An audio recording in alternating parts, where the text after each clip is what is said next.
Hey guys, and welcome to this video. And I just held a live stream live where I was answering your questions about hair regrowth, about scalp inflammation, shedding, and different other subjects.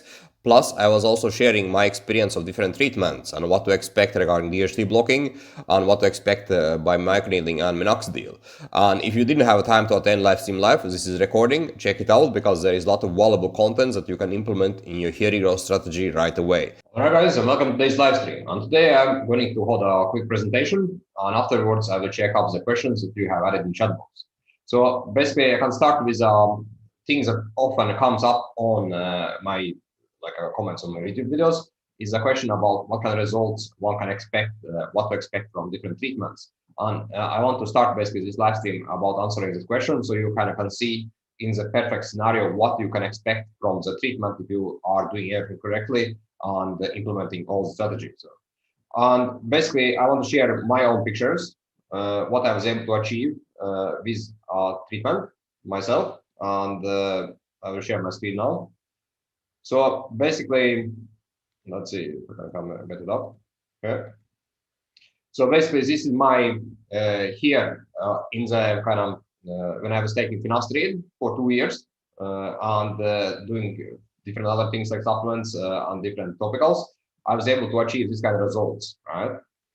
And this is my here with microneedling and minoxidil, right? So you can basically see the difference between those two treatments, right? And also I can like if you kind of observe a bit more to it, you can see that hair regrowth from finasteride is a bit different than hair regrowth from minoxidil, right? You can see that it is much more dense hairline from minoxidil and microneedling compared to results from finasteride.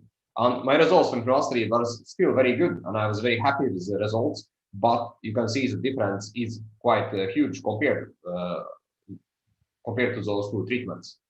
And like basically for me, what has worked the best is of course minoxidil and derma or microneedling combinations that has been able to give me awesome results. But if you are not if your hair loss is not that advanced, like it was for me, then maybe trying out blocking DHT first and checking out what kind of results one can get with it can be some kind of strategy one can try out first. And for you guys who don't know, basically my background is that I was like this is my peak results from finasteride, and this is my peak results from microneedling and minoxidil. And here is basically my let's see if I can show them. Like this is my situation in baseline in 2008. This is how my hair was in baseline.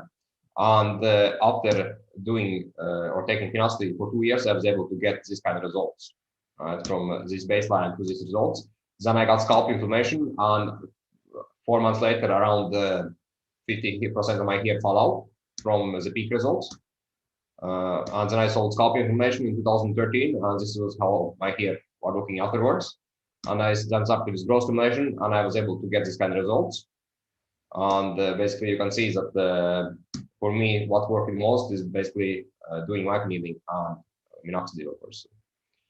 All right, and I also wanted to share our results for some of the guys in the program, so you can see basically what can happen if one is implementing everything correctly. All right, and there is other case I want to share with you guys. And in this case, what happened is basically the guy had a different scalp problems as well, but his scalp was very dry and very flaky, right? And he also had done a hair transplantation in the front area, but sorry, but the hair were kind of shedding out. So. And what happened is that he started my program. We solved his scalp problems. This is his hair 4 months into the treatment, and this is his hair around 9 months into the treatment. And here is his results now. So this is what he was able to achieve with the treatment now after around 1 year into the treatment. So. All right. So I will take up some questions that you have been asking me in a chat box under my videos. I can start with the first one first. Let's see. All right. So basically, the first question is about Hey Alex, can you demonstrate how to apply minoxidil on the long hair? Yes, there is a video about it. If you search it up, you should be able to find a video about it.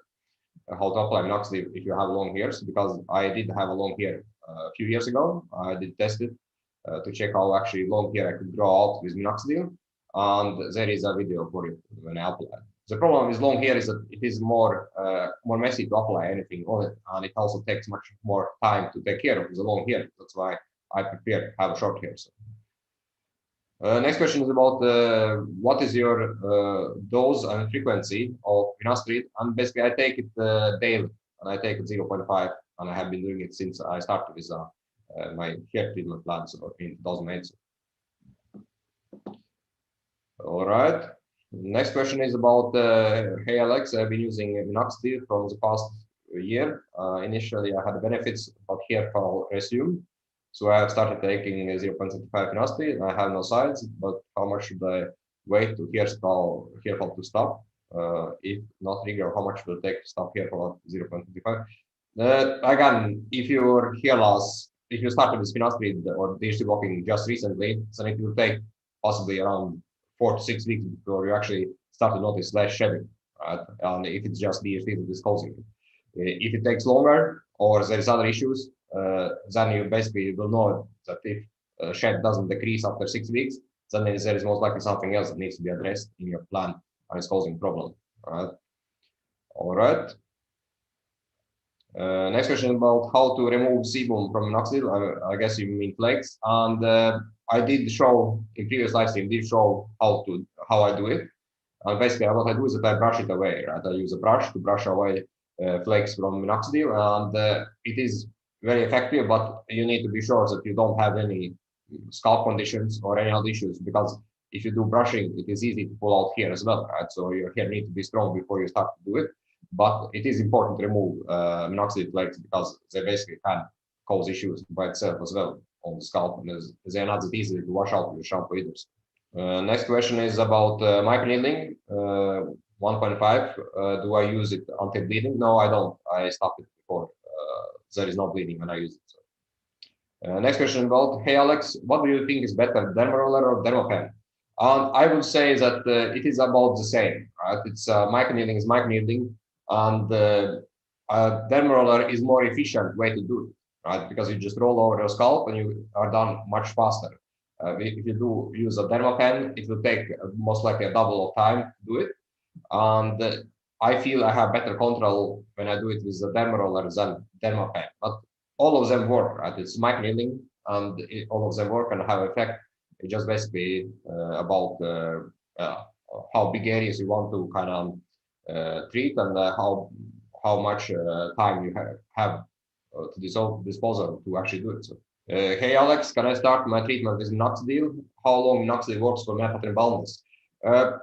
Again, it depends on how aggressive is your hair loss and how well you are addressing other underlying conditions. Because if you, like you mentioned in messages, that you have male pattern baldness, then you most likely need to address the DHT part of the treatment as well, right? Because applying minoxidil, you can get some results in the beginning for a couple of years, let's say for 1 year, 2 years, but then those underlying conditions like male pattern baldness will catch up and cause problems. So you need to address DHT one way or other. Of course, it doesn't have to be like professional like I do it or take it, but some way or other you need to address it because it will cause problems down the road. Next question is about, you did say you started at 0.5 finasteride in previous video. If so, are you still taking the same amount? Yes, I do. I have always taken the same amount. I have from time to time increased that amount to a bit higher amount. I have done it, but 0.5 has been most efficient for me, and I would say 95% time I have been taking 0.5. So, next question, does effectiveness of finasteride decrease over time? Is there no other issues like male pattern baldness or organic alopecia? No, it doesn't, because like I said in the previous question, is that I still take the same amount and it is still working for me. So and I have been taking finasteride or Propecia since 2008. So it still works. I still have my hair, and there is no need to basically increase or be worried about that finasteride will stop working or become less effective. Next question about how many years did it take to regrow back hair with finasteride, Microneedling, Minoxidil, around, for me, it did take like noticeable results. I was able to see around 9 months into the treatment. So it is something that takes time, but if you see that it is kind of working after 9 months, and basically it means that you will keep progressing and you will get better and better results, right? Do you have anyone in family suffering from hair loss? Yes, I do from my mother's side, but from my father's side, most of them are okay regarding hair. So, no. But no one in my family has had that aggressive hair loss that I had at the beginning when I first started to this treatment plan. How old were you when you started with Finasteride? I was 24 years old when I started with it. And like I said, I haven't had any issues with it, and I have been taking it since 2008. All right, guys, those were quick questions I had listed up on server here. Now I should check up the chat box and see what you have, if there is any questions you have been asking me. First question about any side effects using Finasteride. Yes, I had a side effects from it. I did try it 2 times. I tried it first time in 2011. Then I tried it again in 2013, I think, for a very short time. I tried it for like 2 months. First time I tried it for 4 months, and it had a good effect. But basically, what happened is the effect of it was about the same, a bit better, I would say, than with Finasteride, right? So it was not a huge difference for me. And second time I tried it for 2 months, I got side effects, and I decided that it's not something I want to use. I got back on Finasteride. I have seborrheic dermatitis and hair loss. What can I do? Yes, you need to basically solve it, because the seborrheic dermatitis is not optimal, and it can cause issues as you have experienced hair loss. Like basically, the seborrheic dermatitis, which is important, is that you have clean scalp, that you are using shampoos that actually do clean your scalp, right? Because you don't want to have those flakes, because they will cause issues. So you always need to have a clean scalp and make sure that you don't have buildup of the flakes. Let's see. Hey Alex, I have very oily skin. How can I fix it? Oily skin, like easiest way to address oily skin is using like a salt mask, right? But that's the problem with salt mask, is that if you can't plug the pores if you overuse it. So that's kind of it is quite effective for oily skin, but it is also problematic regarding skin conditions, because if you plug the pores, then you basically will lead to even kind of worse outcome, right? So you need to be careful. You can try salt mask, but make sure that you don't use too much of it, and basically keep kind of addressing underlying conditions, what is causing your oily scalp in the first place, right? When you know what is causing your scalp become oily, then you can address that part. In most cases, it's often diet, often foods that we are having are causing oiliness in the scalp. So check it out first. And salt mask can be something to look into it, but it is very harsh treatment with the scalp, and it can work short term, yes, but long term you need to address the underlying condition. That's kind of pointless. All right. Next one is can seborrheic dermatitis cause hair loss and hair thinning? Not by itself. By itself, it doesn't cause a problem. It is annoying. Those flakes are very annoying, but by itself, seborrheic dermatitis don't cause hair loss. It is basically in combination with scalp problems. So let's say if you have scalp inflammation and seborrheic dermatitis, then the hair loss will happen, right? And will progress much faster. But if it's just the seborrheic dermatitis is happening on the scalp, then it's not causing hair loss by itself. Hey Alex, could you talk about your Crohn regrowth? Because I think it's more difficult to get good results in Crohn's and temples. Yes, in a way it is. It will take a longer time to see results on the Crohn's and temples and hairline. For me, I would say it did take around double time to get the first results in Crohn area. But again, if you see results on the temples and hairline, then you will get results in the Crohn as well. It just will take a bit longer time to do it. Right? And in the near future, I will upload the video where I show basically all my scalp, like closed up, how my scalp looks, my hairline looks, how my temples looks closed up, and as well as Crohn, to show you what is possible to achieve if you keep sticking to the plan, keep doing everything correctly, on how much you actually can kind of fill in those hairs. Like a question about how do I know I have inflammation? What are the signs? And signs basically are that there is something wrong with your scalp, right? Like not everyone has inflammation in the scalp. That's kind of also is something we need to understand. But if there is inflammation in the scalp, then you would feel that there is itchiness, there is redness, there is some tension, maybe there is some discomfort. You feel that you need to stretch your scalp. Your scalp gets easily oily. Your scalp has a sebum, buildups, flakes, right? There is something wrong with your scalp, and if you feel that there is something wrong, then this most likely either scalp inflammation or kind of dermatitis needs to be addressed and solved to get actually results. So those are the signs you can look for.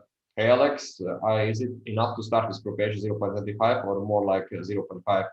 Like I can tell from my experience, and I did start 0.25 back in 2008, and I did take it for a couple of months. What happened is that I noticed less shedding, right? And then I kind of decided that maybe I need to step it up to 0.5 to see more results. And I did it, and I was able to actually review very nicely my hair, as I showed in the beginning of this live stream. So, hey Alex, I wonder if you know any tips for growing more eyebrows.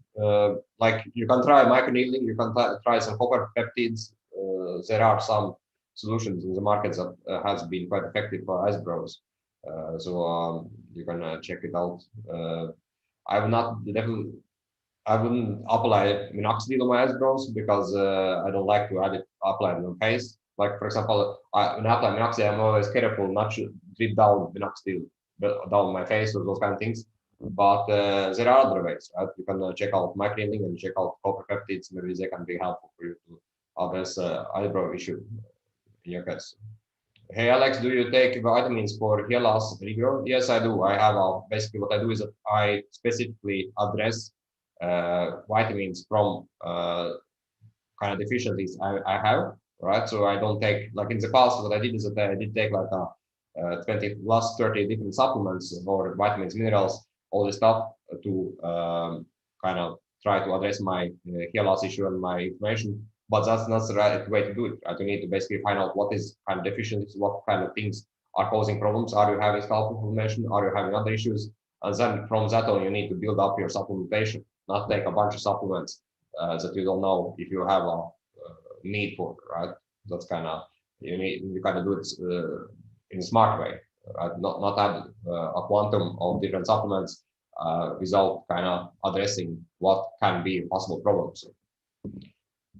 All right. Can minoxidil cause a little itch? Yes, it can. It can do that, especially in the beginning when your scalp gets used to it.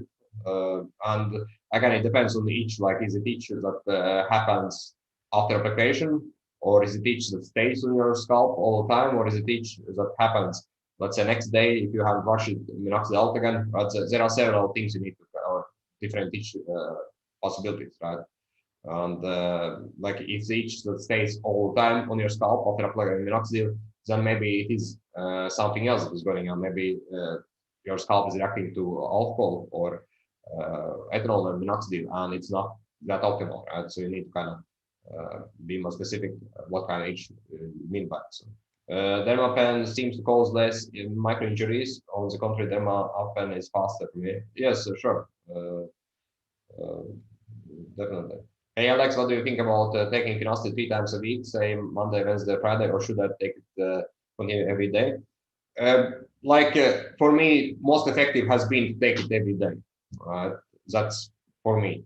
Like I know there are a lot of guys nowadays who take it every other day, but the thing with DHT is that it is something that you need to block like on daily basis from my experience.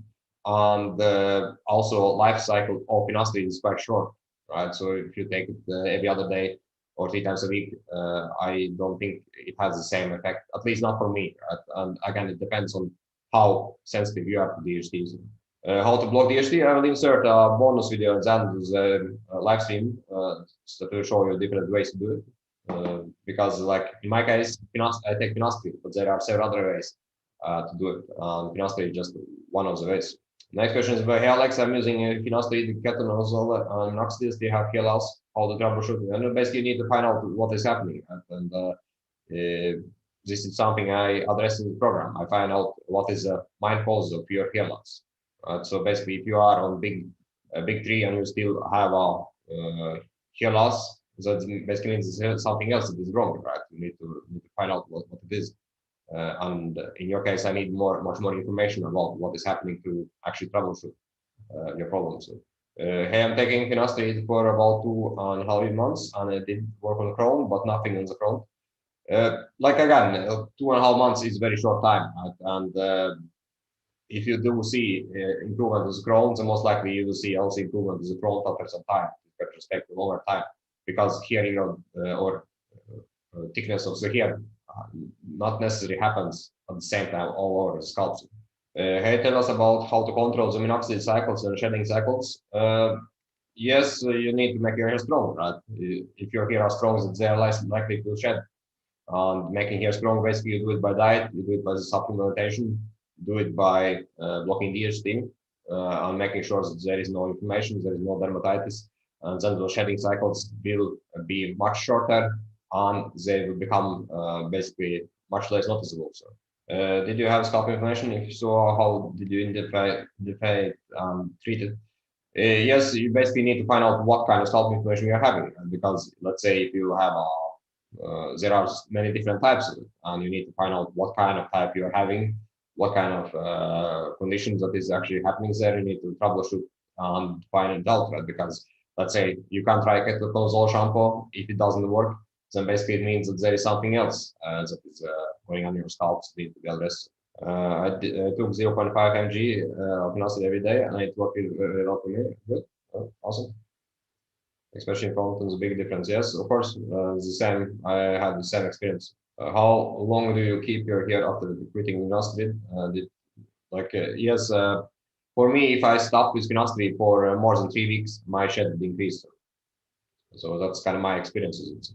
Do you think minoxidil, finasteride together topically are a good solution after solving underlying problems?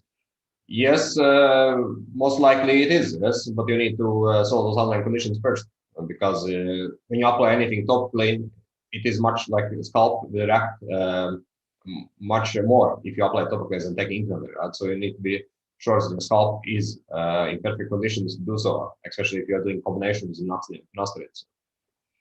All right, guys, I will add the 3 bonuses in live stream, as I mentioned in the beginning, that you can basically implement in your hair growth strategy. All of them are basically from my program. So they are something that works and something is very effective. Let's see, I can read them. So it actually shows a bit more. And also for you guys who are planning to join my program, you can schedule a call here. That's the link.